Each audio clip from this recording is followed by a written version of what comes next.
Edad ko'y 21 nang ako'y nagsimula magtrabaho bilang gwardiya.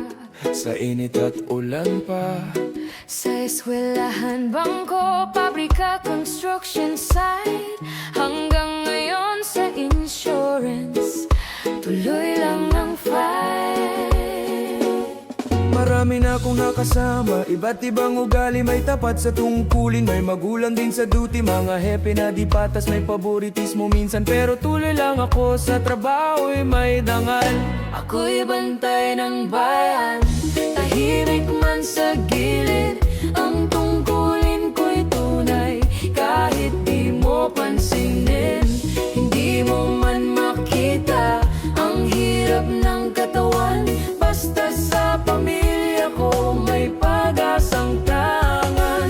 Araw-araw kong nilalakad papasok sa trabaho, akyat baba sa tulay ng EDSA. Kahit mabigat sa tuhod ko, nakikipagunahan sa bus, siksikan, init, ulan, pero sa isip ko, para to sa kinabukasan.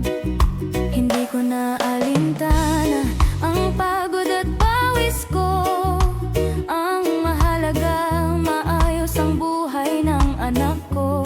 Di man ako nakatapos, pero sa kanya'y panalangin, makatapos siya sa pag-aaral, yun ang aking hangarin. Ako'y bantay ng bayan, tahimik man sa gilid, ang tungkulin ko'y tunay, kahit di mo pansinin, hindi mo man makita ang hirap ng katawan, basta sa pamilya ko may pag-asang tangan. Yeah.